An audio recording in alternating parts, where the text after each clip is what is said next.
ಇವತ್ತಿನ ವಿಡಿಯೋದಲ್ಲಿ ನಾನು ನಿಮಗೆ ತಿಳಿಸುತ್ತಿರುವ ಮಾಹಿತಿ ಯಾವುದಪ್ಪ ಅಂತಂದ್ರೆ ವಿದ್ಯಾರ್ಥಿಗಳಿಗೆ ಇದೊಂದು ಉಪಯುಕ್ತವಾದಂತ ಮಾಹಿತಿ. ಹೌದು ಫ್ರೆಂಡ್ಸ್, ಯಾಕೆ ವಿದ್ಯಾರ್ಥಿಗಳಿಗೆ ಇದೊಂದು ಉಪಯುಕ್ತವಾದಂತ ಮಾಹಿತಿಯಪ್ಪ ಅಂತಂದ್ರೆ ಇಲ್ಲಿ ಹೆಡ್ಲೈನ್ಸ್ ಅನ್ನು ನೋಡ್ತಿರಬಹುದು. ಇವತ್ತಿನ ವಿಡಿಯೋದಲ್ಲಿ HDFC ಬ್ಯಾಂಕ್ ಸ್ಕಾಲರ್ಶಿಪ್ ಬಗ್ಗೆ ಮಾಹಿತಿಯನ್ನ ತಿಳಿಸ್ಕೊಡ್ತಾ ಇದೀನಿ.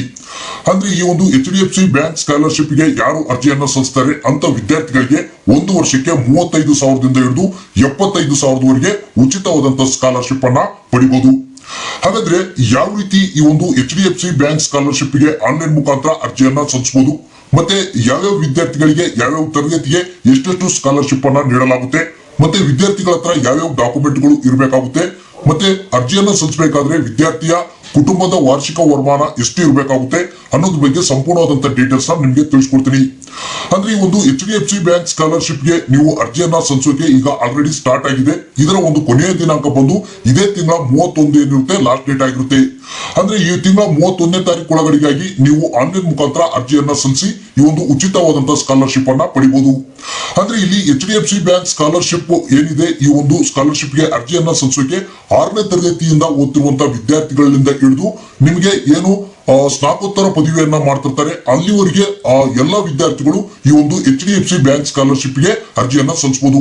ಅಂದ್ರೆ 6ರಿಂದ 12ನೇ ತರಗತಿವರೆಗೆ ಮತ್ತೆ ಯಾವುದೇ ಒಂದು ಡಿಗ್ರಿಯನ್ನ ಮಾಡ್ತಿರುವಂತ ವಿದ್ಯಾರ್ಥಿಗಳು ಆಗಿರ್ಬೋದು, ಮತ್ತೆ ಅಥವಾ ಟೆಕ್ನಿಕಲ್ ಕೋರ್ಸ್ ಅನ್ನ ಮಾಡ್ತಿರುವಂತವ್ರು ಆಗಿರ್ಬೋದು, ಮತ್ತೆ ಇತರೆ ಏನು ಸ್ನಾತಕೋತ್ತರ ಪದವಿಯನ್ನ ಮಾಡ್ತಿರುವಂತ ವಿದ್ಯಾರ್ಥಿಗಳಾಗಿರ್ಬೋದು, ಎಲ್ಲರೂ ಈ ಒಂದು HDFC ಸ್ಕಾಲರ್ಶಿಪ್ ಗೆ ಅರ್ಜಿಯನ್ನ ಸಲ್ಲಿಸಬಹುದು. ಹಾಗಾದ್ರೆ ನೀವು 1 ವರ್ಷಕ್ಕೆ 35ರಿಂದ 75,000ವರೆಗೆ ಉಚಿತವಾದಂತಹ ಸ್ಕಾಲರ್ಶಿಪ್ ಅನ್ನ ಪಡೆಯೋದಕ್ಕೆ ಅರ್ಜಿ ಯಾವ ರೀತಿ ಆನ್ಲೈನ್ ನಲ್ಲಿ ಸಲ್ಲಿಸೋದು, ಇದಕ್ಕೆ ಸಂಬಂಧಪಟ್ಟಂತೆ ಸಂಪೂರ್ಣವಾದ ಡೀಟೇಲ್ಸ್ ಈಗ ತಿಳಿಸ್ಕೊಡ್ತಾ ಇದೀನಿ. ಫ್ರೆಂಡ್ಸ್, ನೀವು ಇನ್ನೂ ನಮ್ಮ ಚಾನಲ್ ನ ಸಬ್ಸ್ಕ್ರೈಬ್ ಆಗಿಲ್ಲ ಅಂತಂದ್ರೆ ಕೆಳಗಡೆ ರೆಡ್ ಬಟನ್ ಅಲ್ಲಿ ಸಬ್ಸ್ಕ್ರೈಬ್ ಅಂತ ಇರುತ್ತೆ, ಅದ್ರ ಮೇಲೆ ಕ್ಲಿಕ್ ಮಾಡಿ, ನಂತರ ಬೆಲ್ ಐಕಾನ್ ಮೇಲೆ ಕ್ಲಿಕ್ ಮಾಡಿ ಅಲ್ಲಿ ಆಲ್ ನೋಟಿಫಿಕೇಶನ್ ಅಂತ ಸೆಲೆಕ್ಟ್ ಮಾಡ್ಕೊಳ್ಳಿ. ಬನ್ನಿ ಫ್ರೆಂಡ್ಸ್, ವಿಡಿಯೋನ ಶುರು ಮಾಡೋಣ. ಫ್ರೆಂಡ್ಸ್, ಇದರ ಲಿಂಕ್ ನ ಕೆಳಗಡೆ ಡಿಸ್ಕ್ರಿಪ್ಷನ್ ಬಾಕ್ಸ್ ನಲ್ಲಿ ಹಾಕಿರ್ತೀನಿ. ನೀವು ಡೈರೆಕ್ಟ್ ಆಗಿ ಅಲ್ಲಿಂದ ಓಪನ್ ಮಾಡ್ಕೊಂಡು ಆನ್ಲೈನ್ ಮುಖಾಂತರ ಅರ್ಜಿಯನ್ನ ನೀವು ಸಲ್ಲಿಸಬಹುದು. ಫ್ರೆಂಡ್ಸ್, ಮೊದಲಿಗೆ ಈ ಒಂದು ಅಫಿಷಿಯಲ್ ವೆಬ್ಸೈಟ್ ಅನ್ನ ಓಪನ್ ಮಾಡ್ಕೊಳ್ಳಿ. ಓಪನ್ ಮಾಡಿದ್ರೆ ಇಲ್ಲಿ ನೋಡ್ತಿರ್ಬೋದು ನಿಮ್ಗೆ HDFC ಬ್ಯಾಂಕ್ ಸ್ಕಾಲರ್ಶಿಪ್ 2021 ಅಂತ ತೋರಿಸುತ್ತೆ ನಿಮ್ಗೆ. ಇಲ್ಲಿ ಕೆಳಗಡೆ ಬಂದ್ರೆ ಇದಕ್ಕೆ ಸಂಬಂಧಪಟ್ಟಂತೆ ಸಂಪೂರ್ಣವಾದಂತಹ ಮಾಹಿತಿಯನ್ನ ನೀವು ತಿಳ್ಕೊಬಹುದು. ಫ್ರೆಂಡ್ಸ್, ಮೊದಲಿಗೆ ಈ ಒಂದು HDFC ಬ್ಯಾಂಕ್ ಸ್ಕಾಲರ್ಶಿಪ್ ಗೆ ನೀವು ಅರ್ಜಿಯನ್ನ ಸಲ್ಲಿಸಬೇಕಾದ್ರೆ ಕೆಲವೊಂದು ಎಲಿಜಿಬಿಲಿಟಿ ವಿದ್ಯಾರ್ಥಿಗಳಿಗೆ ಇರಬೇಕಾಗುತ್ತೆ. ಆ ಒಂದು ಎಲಿಜಿಬಿಲಿಟಿ ಏನೇನು ಇರಬೇಕು ಅನ್ನೋದ್ರ ಬಗ್ಗೆ ತಿಳಿಸ್ಕೊಡ್ತೀನಿ. ಅಂದ್ರೆ ಅರ್ಹತೆಗಳು ಯಾವ್ಯಾವ ಇರಬೇಕು ಅನ್ನೋದನ್ನ ತಿಳಿಸ್ಕೊಡ್ತೀನಿ. ಮೊದಲನೇದಾಗಿ ಅರ್ಜಿ ಸಲ್ಲಿಸುವಂತ ವಿದ್ಯಾರ್ಥಿ ಏನಿರ್ತಾನೆ ಭಾರತದ ಪ್ರಜೆ ಆಗಿರ್ಬೇಕು. ಎರಡನೇದಾಗಿ ಏನು ವಿದ್ಯಾರ್ಥಿಗಳು ಅಂದ್ರೆ ಗೌರ್ಮೆಂಟ್ ಶಾಲೆಗಳಲ್ಲಿ ಅಥವಾ ಗೌರ್ಮೆಂಟ್ ಕಾಲೇಜ್ಗಳಲ್ಲಿ ಓದುತ್ತಿರುವಂತಹ ವಿದ್ಯಾರ್ಥಿಗಳು ಅರ್ಜಿಯನ್ನು ಸಲ್ಲಿಸಬಹುದು. ಅದರ ಜೊತೆಗೆ ಪ್ರೈವೇಟ್ ಸ್ಕೂಲ್ ಆಗಿರ್ಬೋದು ಅಥವಾ ಪ್ರೈವೇಟ್ ಕಾಲೇಜ್ಗಳಲ್ಲಿ ಓದುತ್ತಿರುವಂತಹ ವಿದ್ಯಾರ್ಥಿಗಳು ಕೂಡ ಅರ್ಜಿಯನ್ನ ಸಲ್ಲಿಸಬಹುದು. ಅದರ ಜೊತೆಗೆ ಏನು ಸರ್ಕಾರಿ ಅನುದಾನಿತ ಶಾಲೆಗಳು ಅಥವಾ ಕಾಲೇಜ್ಗಳಲ್ಲಿ ಓದುತ್ತಿರುವಂತಹ ವಿದ್ಯಾರ್ಥಿಗಳು ಕೂಡ ಈ ಒಂದು ಸ್ಕಾಲರ್ಶಿಪ್ ಗೆ ಅರ್ಜಿಯನ್ನ ಸಲ್ಲಿಸಬಹುದು. ಹಾಗೂ ಅದೇ ರೀತಿಯಾಗಿ ಅರ್ಜಿ ಸಲ್ಲಿಸುವಂತ ವಿದ್ಯಾರ್ಥಿ ಏನಿರ್ತಾನೆ ಕಳೆದ ವರ್ಷ ಲಾಸ್ಟ್ ಇಯರ್ ನಲ್ಲಿ 55% ಅಂಕಗಳನ್ನ ಅವರು ಪಡೆದಿರಬೇಕಾಗುತ್ತೆ. ಇನ್ನು ಅರ್ಜಿ ಸಲ್ಲಿಸುವಂತ ವಿದ್ಯಾರ್ಥಿಯ ಕುಟುಂಬದ ವಾರ್ಷಿಕ ವರಮಾನ ಬಂದು 2.5 ಲಕ್ಷದ ಒಳಗಡೆ ಇರಬೇಕಾಗುತ್ತೆ. ಇಲ್ಲ 2.5 ಲಕ್ಷ ಕರೆಕ್ಟ್ ಆಗಿ ಇದೆಯಪ್ಪ ಅಂದ್ರೂ ಕೂಡ ನಡೆಯುತ್ತೆ. ಅಂದ್ರೆ 2.5 ಲಕ್ಷ ಮೇಲ್ಪಟ್ಟು ಅವರ ಒಂದು ವಾರ್ಷಿಕ ವರಮಾನ ಇರಬಾರ್ದು. ಫ್ರೆಂಡ್ಸ್, ನಂತರ ಈ ಒಂದು ಸ್ಕಾಲರ್ಶಿಪ್ ಗೆ ಅರ್ಜಿಯನ್ನ ಸಲ್ಲಿಸಬೇಕಾದ್ರೆ ಯಾವ್ಯಾವ ವಿದ್ಯಾರ್ಥಿಗಳಿಗೆ ಯಾವ್ಯಾವ ತರಗತಿಗಳಿಗೆ ಎಷ್ಟೆಷ್ಟು ಸ್ಕಾಲರ್ಶಿಪ್ ಅನ್ನ ಕೊಡಲಾಗುತ್ತೆ ಅನ್ನೋದ್ರ ಬಗ್ಗೆ ಈಗ ಮಾಹಿತಿಯನ್ನ ತಿಳಿಸ್ಕೊಡ್ತೀನಿ.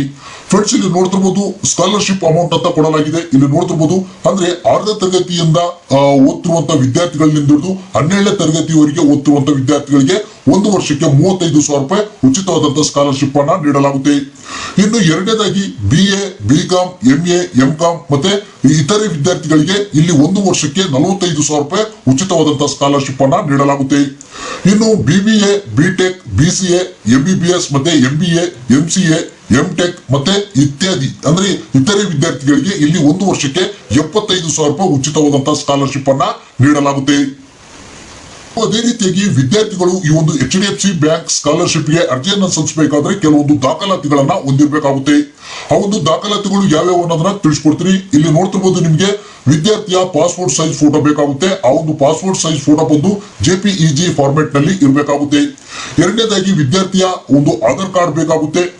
ನಂತರ ಒಂದು ಲಾಸ್ಟ್ ಇಯರ್ ನಲ್ಲಿ ಪಾಸ್ ಆದಂತ ಒಂದು ಮಾರ್ಕ್ಸ್ ಕಾರ್ಡ್ ಏನಿರುತ್ತೆ ಅದು ಬೇಕಾಗುತ್ತೆ. ಅಂದ್ರೆ 2019-20 ಸಾಲಿನ ಅಥವಾ 2020-21 ಸಾಲಿನಲ್ಲಿ ಪಾಸ್ ಆಗಿರುವಂತ ಮಾರ್ಕ್ಸ್ ಕಾರ್ಡ್ ಕೂಡ ಬೇಕಾಗುತ್ತೆ.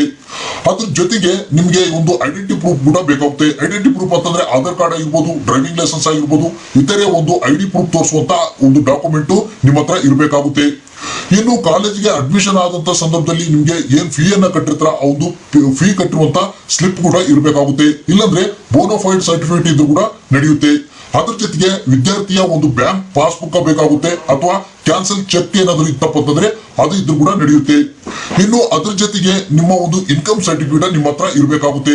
ಇನ್ಕಮ್ ಸರ್ಟಿಫಿಕೇಟ್ ಅಂತಂದ್ರೆ ಗ್ರಾಮ ಪಂಚಾಯತಿಯಿಂದ ಪಡೆದಂತ ಇನ್ಕಮ್ ಸರ್ಟಿಫಿಕೇಟ್ ಆಗಿರ್ಬೋದು, ಅಥವಾ ತಾಲೂಕು ಆಫೀಸ್ಗಳಲ್ಲಿ ಮಾಡಿರುವಂತ ಇನ್ಕಮ್ ಸರ್ಟಿಫಿಕೇಟ್ ಆಗಿರ್ಬೋದು.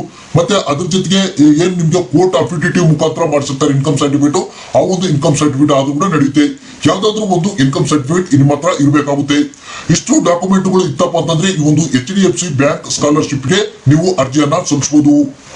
ಫ್ರೆಂಡ್ಸ್, ನಂತರ ಈ ಒಂದು HDFC ಬ್ಯಾಂಕ್ ಸ್ಕಾಲರ್ಶಿಪ್ಗೆ ವಿದ್ಯಾರ್ಥಿಗಳು ಅರ್ಜಿಯನ್ನ ಸಲ್ಲಿಸಬೇಕಾದ್ರೆ ಇಲ್ಲಿ ನೋಡ್ತಿರ್ಬೋದು ಬಡ್ಡಿ ಫಾರ್ ಸ್ಟಡಿ ಈ ಒಂದು ವೆಬ್ಸೈಟ್ಗೆ ನೀವು ಮೊದಲು ರಿಜಿಸ್ಟರ್ ನ ಹಾಕಬೇಕಾಗುತ್ತೆ.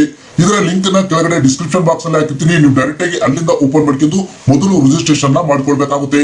ಅಂದ್ರೆ ಇಲ್ಲಿ ನೋಡ್ತಿರ್ಬೋದು ಈ ಒಂದು ಅಫಿಷಿಯಲ್ ವೆಬ್ಸೈಟ್ ಅನ್ನ ಓಪನ್ ಮಾಡಿದ್ಮೇಲೆ ಇಲ್ಲಿ ರೈಟ್ ಸೈಡ್ ಗೆ ರಿಜಿಸ್ಟರ್ ಅಂತ ಕಾಣುತ್ತೆ. ಜಸ್ಟ್ ಇದ್ರ ಮೇಲೆ ಕ್ಲಿಕ್ ಮಾಡಿ. ಫ್ರೆಂಡ್ಸ್, ಇಲ್ಲಿ ಕ್ಲಿಕ್ ಮಾಡಿದ್ರೆ ರಿಜಿಸ್ಟ್ರೇಷನ್ ನೀವು ಫೇಸ್ಬುಕ್ ಅಕೌಂಟ್ ಲಿಂದ ಮಾಡಬಹುದು, ಮತ್ತೆ ಗೂಗಲ್ ಅಕೌಂಟ್ ಲಿಂದ ಬೇಕಾದ್ರೂ ಮಾಡಬಹುದು. ಇಲ್ಲಾಂದ್ರೆ ನಿಮ್ಮ ಒಂದು ಡೀಟೇಲ್ಸ್ ನ ಹಾಕಿ ರಿಜಿಸ್ಟ್ರೇಷನ್ ನ ಮಾಡ್ಕೊಳ್ಬಹುದು. ಅಂದ್ರೆ ಇಲ್ಲಿ ಡೀಟೇಲ್ಸ್ ಅಂದ್ರೆ ಇಲ್ಲಿ ನೋಡ್ತಿರ್ಬೋದು ವಿದ್ಯಾರ್ಥಿಯ ಫಸ್ಟ್ ನೇಮ್ ಮತ್ತೆ ಲಾಸ್ಟ್ ನೇಮ್ ನ ಹಾಕ್ಬೇಕು, ಮತ್ತೆ ವಿದ್ಯಾರ್ಥಿಯ ಮೊಬೈಲ್ ನಂಬರ್ ನ ಹಾಕ್ಬೇಕು, ಮತ್ತೆ ಇಲ್ಲಿ ಒಂದು ಪಾಸ್ವರ್ಡ್ ನ ಕ್ರಿಯೇಟ್ ಮಾಡಿ ಕೆಳಗಡೆ ಇಲ್ಲಿ ರಿಜಿಸ್ಟರ್ ಅಂತಿದೆ, ಜಸ್ಟ್ ಇದ್ರ ಮೇಲೆ ಕ್ಲಿಕ್ ಮಾಡಬೇಕು. ರಿಜಿಸ್ಟರ್ ಅಂತ ಕ್ಲಿಕ್ ಮಾಡಿದ್ರೆ ನಿಮಗೆ ರಿಜಿಸ್ಟರ್ ಸಕ್ಸಸ್ಫುಲಿ ಅಂತ ಬರುತ್ತೆ. ತದನಂತರ ಈ ಒಂದು ಲಾಗಿನ್ ಅನ್ನ ನೀವು ಮಾಡಬೇಕಾಗುತ್ತೆ. ಲಾಗಿನ್ ಮಾಡಿದ ನಂತರ ಈ ಒಂದು HDFC ಬ್ಯಾಂಕ್ ಸ್ಕಾಲರ್ಶಿಪ್ಗೆ ಅರ್ಜಿಯನ್ನ ಸಲ್ಲಿಸಬಹುದು. ಫ್ರೆಂಡ್ಸ್, ನಂತರ ನೀವು ಲಾಗಿನ್ ಮಾಡ್ಬೇಕಂದ್ರೆ ಅದರ ಲಿಂಕ್ ಕೂಡ ಡಿಸ್ಕ್ರಿಪ್ಷನ್ ಬಾಕ್ಸ್ ಅಲ್ಲಿ ಹಾಕಿರ್ತೀನಿ. ನೀವು ಡೈರೆಕ್ಟ್ ಆಗಿ ಅಲ್ಲಿಂದ ಓಪನ್ ಮಾಡ್ಕೊಂಡು ಲಾಗಿನ್ ಆಗಿ ಅಪ್ಲೈ ಮಾಡಬಹುದು. ಇಲ್ಲಿ ನೋಡ್ತಿರ್ಬೋದು ಕೆಳಗಡೆ ಬಂದ್ರೆ ಅಪ್ಲೈ ನೌ ಅಂತ ಇದೆ. ಈ ಒಂದು ಆಪ್ಷನ್ ಮೇಲೆ ಜಸ್ಟ್ ಕ್ಲಿಕ್ ಮಾಡಿ.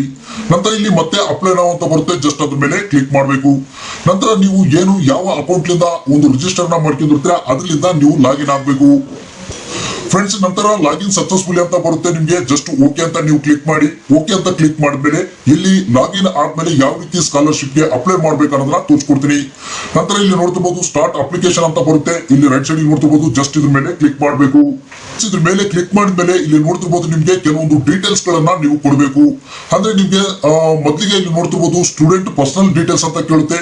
ಅಂದ್ರೆ ಆಲ್ರೆಡಿ ನೀವು ರಿಜಿಸ್ಟ್ರೇಷನ್ ಮಾಡ್ಕೊಳ್ಳುವಂತ ಸಂದರ್ಭದಲ್ಲಿ ಏನ್ ಡೀಟೇಲ್ಸ್ ಕೊಟ್ಟಿರ್ತೀರಾ ಪರ್ಸನಲ್ ಡೀಟೇಲ್ಸ್ ಅದೇ ನಿಮ್ಗೆ ಇಲ್ಲಿ ಆಟೋಮೆಟಿಕ್ ಆಗಿ ತೆಗೆದುಕೊಳ್ಳುತ್ತೆ. ಇಲ್ಲಿ ಪರ್ಸನಲ್ ಡೀಟೇಲ್ಸ್ ನಲ್ಲಿ ಏನಿದೆ ಇದೆಲ್ಲ ಶೋ ಆಗುತ್ತೆ. ನಂತರ ಇಲ್ಲಿ ಕೆಳಗಡೆ ನೀವು ಇಲ್ಲಿ ಸೇವ್ ಅಂಡ್ ಕಂಟಿನ್ಯೂ ಅಂತ ಇದೆಯಲ್ಲ ಜಸ್ಟ್ ಇದ್ರ ಮೇಲೆ ಕ್ಲಿಕ್ ಮಾಡಿ. ಫ್ರೆಂಡ್ಸ್, ಸೇವ್ ಅಂಡ್ ಕಂಟಿನ್ಯೂ ಅಂತ ಕ್ಲಿಕ್ ಮಾಡಿದ್ರೆ ಸೇವ್ ಸಕ್ಸಸ್ಫುಲಿ ಅಂತ ಬರುತ್ತೆ. ನಂತರ ಇಲ್ಲಿ ನೋಡ್ತಿರ್ಬೋದು ನೀವು ನೆಕ್ಸ್ಟ್ ಸ್ಟೆಪ್ ಎಜುಕೇಶನ್ ಡೀಟೇಲ್ಸ್ ಕೊಡಬೇಕು, ಫ್ಯಾಮಿಲಿ ಮೆಂಬರ್ಸ್ ಡೀಟೇಲ್ಸ್ ಕೊಡಬೇಕು, ಮತ್ತೆ ಕೆಲವೊಂದು ಡಾಕ್ಯುಮೆಂಟ್ ಗಳನ್ನ ಅಪ್ಲೋಡ್ ಮಾಡೋದಿರುತ್ತೆ. ನಂತರ ಬ್ಯಾಂಕ್ ಡೀಟೇಲ್ಸ್ ಕೊಡಬೇಕು. ನಂತರ ಇಲ್ಲಿ ಐ ಹ್ಯಾವ್ ರೀಡ್ ಅಂತ ಇದೆಯಲ್ಲ ಬಾಕ್ಸ್ ನ ಸೆಲೆಕ್ಟ್ ಮಾಡ್ಕೊಂಡು ಪ್ರಿವ್ಯೂ ಮಾಡಿದ್ರೆ ನೀವು ಏನೇನು ಫುಲ್ಫಿಲ್ ಮಾಡಿರ್ತೀರ, ಯಾವ್ಯಾವ ಡಾಕ್ಯುಮೆಂಟ್ ಗಳನ್ನ ಅಪ್ಲೋಡ್ ಮಾಡಿರ್ತೀರ ಅದೆಲ್ಲ ಡೀಟೇಲ್ಸ್ ತೋರಿಸುತ್ತೆ. ಅದನ್ನ ಒಂದು ಪ್ರಿಂಟ್ ಔಟ್ ನ ತೆಗೆದುಕೊಳ್ಬೇಕಾಗುತ್ತೆ. ಇಲ್ಲಿ ಎಜುಕೇಶನ್ ಡೀಟೇಲ್ಸ್ ಅಂತ ಇದೆ, ಎರಡನೇ ಸ್ಟೆಪ್ ನೋಡ್ತಿರ್ಬೋದು. ಇದ್ರ ಮೇಲೆ ಜಸ್ಟ್ ಕ್ಲಿಕ್ ಮಾಡಿ.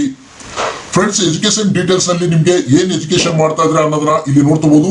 ಸೆಲೆಕ್ಟ್ ಮಾಡ್ಕೊಳ್ಳೋ ಆಪ್ಷನ್ ಇರುತ್ತೆ. ಇಲ್ಲಿ ಸೆಲೆಕ್ಟ್ ಮಾಡ್ಕಿದ್ದು ಯಾವ ವರ್ಷದಲ್ಲಿ ಯಾವ ಒಂದು ಕೋರ್ಸ್ ಅನ್ನ ಪಾಸ್ ಆಗಿದ್ರಾ, ಏನ್ ಎಜುಕೇಶನ್ ಮಾಡ್ತಾ ಇದ್ರ ಅನ್ನೋ ಡೀಟೇಲ್ಸ್ ನ ನೀವು ಇಲ್ಲಿ ಹಾಕ್ಬೇಕಾಗುತ್ತೆ.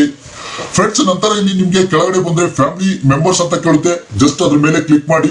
ನಿಮ್ಮ ಮನೆಯಲ್ಲಿ ಕುಟುಂಬದಲ್ಲಿ ಯಾರು ದುಡಿತಿರ್ತಾರೆ ಅವರ ಒಂದು ಡೀಟೇಲ್ಸ್ ಅಂದ್ರೆ ನಿಮ್ಮ ಮನೆಯ ಯಜಮಾನರು ಯಾರು ಇರ್ತಾರೆ ಅವರ ಹೆಸರನ್ನ ಹಾಕ್ಬೇಕು.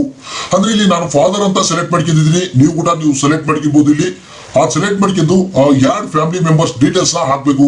ಅಂದ್ರೆ ಫಾದರ್ಸ್ ನಾವು ಸೆಲೆಕ್ಟ್ ಮಾಡ್ಕೊಂಡಿರ್ತೀವಿ, ಅದಕ್ಕೆ ಅವರ ಒಂದು ಡೀಟೇಲ್ಸ್ ನ ಹಾಕ್ಬೇಕು. ಅಂದ್ರೆ ಇಲ್ಲಿ ಅವರ ಹೆಸರು ಮತ್ತೆ ಅವರ ಒಂದು ವಾರ್ಷಿಕ ವರಮಾನ ಎಷ್ಟಿದೆ, ಮತ್ತೆ ಅವ್ರು ನಿಮ್ಗೆ ಏನಾಗ್ಬೇಕು ಅನ್ನೋದನ್ನ ಹಾಕ್ಬೇಕು, ಮತ್ತೆ ಅವ್ರು ಎಷ್ಟು ಓದಿದ್ದಾರೆ, ಮತ್ತೆ ಅವ್ರು ಏನ್ ಕೆಲಸ ಮಾಡ್ತಾರೆ ಅನ್ನೋದನ್ನ ಡೀಟೇಲ್ ಆಗಿ ಇಲ್ಲಿ ಸೇವ್ ಅಂತ ಕ್ಲಿಕ್ ಮಾಡಬೇಕು. ಸೇವ್ ಅಂತ ಕ್ಲಿಕ್ ಮಾಡಿದ್ರೆ ನಿಮ್ಗೆ ಸೇವ್ ಸಕ್ಸಸ್ಫುಲಿ ಅಂತ ಬರುತ್ತೆ. ತದನಂತರ ನಿಮ್ಗೆ ಡಾಕ್ಯುಮೆಂಟ್ಸ್ ಕಾಲಮ್ ಇರುತ್ತೆ. ಫ್ರೆಂಡ್ಸ್, ಡಾಕ್ಯುಮೆಂಟ್ ಕಾಲಮ್ ನಲ್ಲಿ ಬಂದು ನಿಮ್ಗೆ ಮಾರ್ಕ್ಸ್ ಕಾರ್ಡ್ ಅನ್ನ ನೀವು ಅಪ್ಲೋಡ್ ಮಾಡಬೇಕು, ಮತ್ತೆ ನಿಮ್ಮ ಆಧಾರ್ ಕಾರ್ಡ್, ಮತ್ತೆ ನಿಮ್ಮ ಒಂದು ಫೋಟೋ, ಬ್ಯಾಂಕ್ ಪಾಸ್ಬುಕ್, ಮತ್ತೆ ಇನ್ಕಮ್ ಸರ್ಟಿಫಿಕೇಟ್ ನ ಅಪ್ಲೋಡ್ ಮಾಡೋದಿರುತ್ತೆ. ಇಲ್ಲಿಂದ ನೀವು ಅಪ್ಲೋಡ್ ಮಾಡಬೇಕಾಗುತ್ತೆ. ನಂತರ ಬ್ಯಾಂಕ್ ಡೀಟೇಲ್ಸ್ ಅಂತ ಕೇಳುತ್ತೆ. ನೆಕ್ಸ್ಟ್ ಸ್ಟೆಪ್ ನಿಮ್ಗೆ ನೋಡ್ತಿರ್ಬೋದು ಇಲ್ಲಿ ಬ್ಯಾಂಕ್ ಡೀಟೇಲ್ಸ್ ನಲ್ಲಿ ಯಾರ್ ಬ್ಯಾಂಕ್ ಡೀಟೇಲ್ಸ್ ಅಂತ ಇದೆ, ಜಸ್ಟ್ ಇದ್ರ ಮೇಲೆ ಕ್ಲಿಕ್ ಮಾಡಿ. ನಿಮ್ಮ ಒಂದು ಅಕೌಂಟ್ ನಲ್ಲಿ ಯಾವ ರೀತಿ ಹೆಸರುತ್ತೆ ಅದೇ ರೀತಿ ಹೆಸರನ್ನ ಹಾಕ್ಬೇಕು, ಅಕೌಂಟ್ ನಂಬರ್ ನ ಹಾಕ್ಬೇಕು, ಮತ್ತೆ ಬ್ಯಾಂಕ್ IFSC ಕೋಡ್ ನಂಬರ್ ನ ಹಾಕ್ಬೇಕು. ಬ್ಯಾಂಕ್ ಹೆಸರನ್ನ ಹಾಕಿ ಸೇವ್ ಅಂತ ಕ್ಲಿಕ್ ಮಾಡಿ. ಸೇವ್ ಅಂತ ಕ್ಲಿಕ್ ಮಾಡಿದ್ರೆ ಸೇವ್ ಸಕ್ಸಸ್ಫುಲಿ ಅಂತ ಬರುತ್ತೆ. ನಂತರ ನೀವು ಇಲ್ಲಿ ಐ ಹ್ಯಾವ್ ರೀಡ್ ಅಂತ ಇದೆ, ಜಸ್ಟ್ ಇದನ್ನ ನೀವು ಇಲ್ಲಿ ಸೆಲೆಕ್ಟ್ ಮಾಡ್ಕೊಂಡು ಪ್ರಿವ್ಯೂ ಅಂತ ಕ್ಲಿಕ್ ಮಾಡಿದ್ರೆ ನೀವು ಅಪ್ಲಿಕೇಶನ್ ಏನ್ ಫುಲ್ಫಿಲ್ ಮಾಡಿರ್ತಾರೆ, ಯಾವ ಡಾಕ್ಯುಮೆಂಟ್ ಅಪ್ಲೋಡ್ ಮಾಡಿರ್ತಾರೆ ಅದರ ಒಂದು ಪ್ರಿಂಟ್ ಔಟ್ ತಗೊಳ್ಳಕ್ಕೆ ಆಪ್ಷನ್ ಬರುತ್ತೆ. ಆ ಒಂದು ಪ್ರಿಂಟ್ ಔಟ್ ನ ನೀವು ತೆಗೆದುಕೊಳ್ಬೇಕಾಗುತ್ತೆ. ಫ್ರೆಂಡ್ಸ್, ಅರ್ಜಿಯನ್ನ ಸಲ್ಲಿಸಿದಾದ್ಮೇಲೆ ನೀವು ಪ್ರಿಂಟ್ಔಟ್ ನ ತಕೊಂಡ್ಮೇಲೆ ಇಲ್ಲಿ ಆಯ್ಕೆ ಪ್ರಕ್ರಿಯೆ ಯಾವ ರೀತಿ ಇರುತ್ತಪ್ಪ ಅಂತಂದ್ರೆ, ಮೊದಲನೇದಾಗಿ ನಿಮ್ಮ ಒಂದು ಪರ್ಸೆಂಟೇಜ್ ಲಾಸ್ಟ್ ಇಯರ್ ನಲ್ಲಿ ಎಷ್ಟು ಪರ್ಸೆಂಟೇಜ್ ಮಾಡಿರ್ತೀರ ಅದರ ವೈಸು ನಿಮ್ಗೆ ಒಂದು ಶಾರ್ಟ್ ಲಿಸ್ಟ್ ಅನ್ನ ರೆಡಿ ಮಾಡಲಾಗುತ್ತೆ. ಅಂದ್ರೆ ಯಾರ್ಯಾರು ಹೆಚ್ಚು ಪರ್ಸೆಂಟೇಜ್ ಅನ್ನ ಪಡೆದಿರ್ತಾರೆ ಮತ್ತೆ ಯಾರ ಒಂದು ಫ್ಯಾಮಿಲಿ ಇನ್ಕಮ್ ಕಡಿಮೆ ಇರುತ್ತೆ ಅಂತವರ ಒಂದು ಶಾರ್ಟ್ ಲಿಸ್ಟ್ ಅನ್ನ ರೆಡಿ ಮಾಡಲಾಗುತ್ತೆ. ಆ ಒಂದು ಶಾರ್ಟ್ ಲಿಸ್ಟ್ ಮುಖಾಂತರ ನಿಮ್ಗೆ ಏನಿದೆ ಒಂದು ಟೆಲಿಫೋನಿಕ್ ಅಂತ ಒಂದು ರೌಂಡ್ ಇರುತ್ತೆ. ಆ ಒಂದು ಟೆಲಿಫೋನ್ ರೌಂಡ್ ಆದ್ಮೇಲೆ ನಿಮ್ಗೆ ಡೈರೆಕ್ಟ್ ಆಗಿ ಸೆಲೆಕ್ಷನ್ ಅನ್ನ ಮಾಡಲಾಗುತ್ತೆ. ಈ ರೀತಿಯಾಗಿ ನಿಮ್ಗೆ ಸೆಲೆಕ್ಷನ್ ಮುಗಿದ ಆದ ನಂತರ ನಿಮ್ಗೆ HDFC ಬ್ಯಾಂಕ್ ಸ್ಕಾಲರ್ಶಿಪ್ ಏನಿದೆ ಈ ಒಂದು ಫಾರ್ಮೆಟ್ ಕಂಪ್ಲೀಟ್ ಆಗುತ್ತೆ. ತದನಂತರ ನಿಮ್ಗೆ ಸ್ಕಾಲರ್ಶಿಪ್ ಅಮೌಂಟ್ ಏನಿದೆ ಪ್ರತಿ ವರ್ಷ ಬರುತ್ತೆ. ಫ್ರೆಂಡ್ಸ್, ಈ ಮಾಹಿತಿ ನಿಮ್ಗೆ ಇಷ್ಟ ಆಗಿತ್ತಂದ್ರೆ ಒಂದು ಲೈಕ್ ಮಾಡಿ, ತಪ್ಪದೆ ನಿಮ್ಮ ಸ್ನೇಹಿತರಿಗೆ, ಎಲ್ಲ ವಿದ್ಯಾರ್ಥಿಗಳಿಗೆ, ಬಂಧು ಮಿತ್ರರಿಗೆ ವಿಡಿಯೋನ ತಪ್ಪದೆ ಶೇರ್ ಮಾಡಿ.